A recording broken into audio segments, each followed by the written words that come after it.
Let's now bring in former New Brunswick Premier Brian Gallant in the conversation. Mr. Gallant, thanks for your time. Appreciate it this afternoon. Great to be here. So, lot is to be discussed. It's a high-stakes meeting between the premiers, Indigenous leaders and the Prime Minister joining in tomorrow. What are you watching out for the most? I've had the immense privilege of sitting at that table a few years ago now, and I can tell you there's always a lot on the go, but now it just feels like that is completely enhanced. The backdrop of this, of course, is Trump, trade, and tariffs. The premiers are meeting, interestingly, on the day that we were supposed to have a deal with the U.S. It was a self-imposed deadline by Prime Minister Carney and President Trump while at the G7 a few weeks ago. So that's actually today. And tomorrow, the premiers are meeting. They were planned to meet now for weeks, and the Prime Minister has agreed to meet with them, given what we see happening with the U.S., as you alluded to, the digital services tax, the talks not going forward, the talks reinstated, lots happening. And I think the premiers are very keen to not only get a briefing directly from the Prime Minister and his ministers, but also give their 2 cents as to how the Prime Minister should deal with these last few crucial days as they look for a deal by August 1st.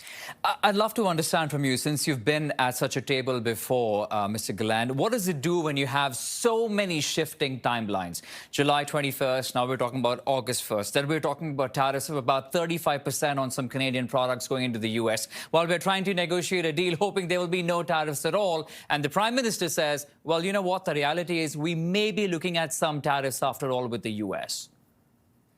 Look, we got to be honest with ourselves as Canadians, and I think the Carney government has done a good job at this in its sort of early days. This is Trump's strategy, right? Exactly what you just described. That's what his sort of MO has been really in Trump 2.0 administration, and arguably in his first administration as well. So he just wants to throw everything at the wall, just keep you destabilized, make sure you don't understand what he's thinking. And at times, I'm not sure he does either.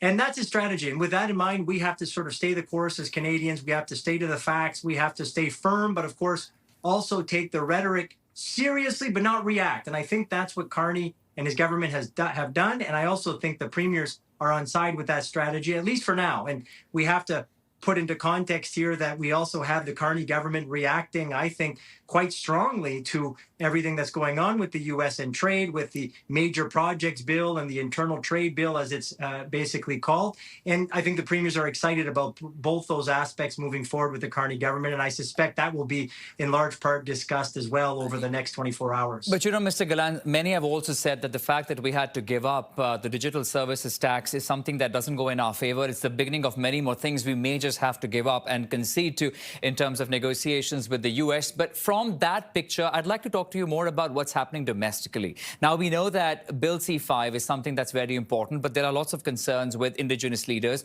Premiers are meeting with them today. And while some premiers say, look, national unity is of importance, at the same time, there are divisions, whether it is Alberta, whether it's Saskatchewan or British Columbia. So how challenging is it now going to be at the table this time around, looking at Bill C-5 and other national projects?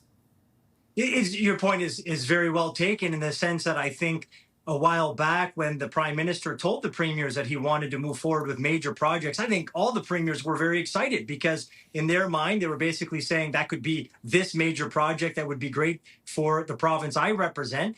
Now we're really getting into the weeds, as you will. We're really getting into details, starting to most likely talk about what type of projects will actually make that in the national interest list.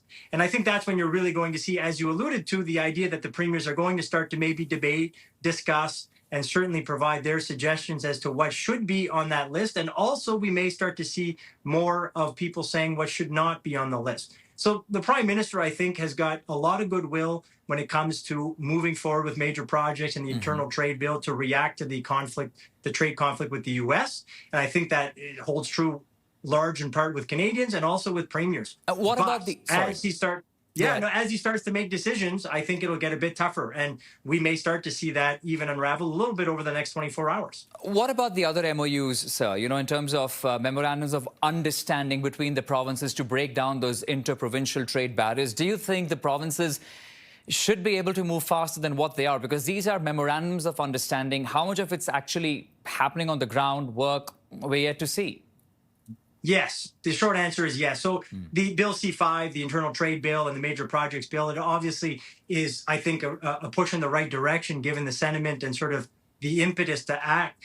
But it's regards to federal barriers and federal internal trade barriers. So I think you're absolutely right to point out the idea that provinces will have to step up, territories as well. We're going to see the premiers, I think, discuss that amongst themselves. And again, with the prime minister, I have no doubt. And I can tell you that when I was there and around the table in 2017, when we signed the CFTA back then, we were all very keen to reduce the trade barriers. But obviously, other priorities come, other governments take power, and maybe the priorities don't necessarily stay the same. So I think now there's a moment in time. Canadians expect the premiers and the prime minister to get the internal trade barriers almost completely eliminated, the ones certainly that don't make much sense to have sort of hindering trade, if not all of them. And I certainly think that they hope that the premiers and the prime minister will find a way to work on some major projects for this country as well. Right. Brian Gallant, former New Brunswick Premier. Pleasure talking to you, Brian. Thank you for your time. Always a pleasure. Thank you.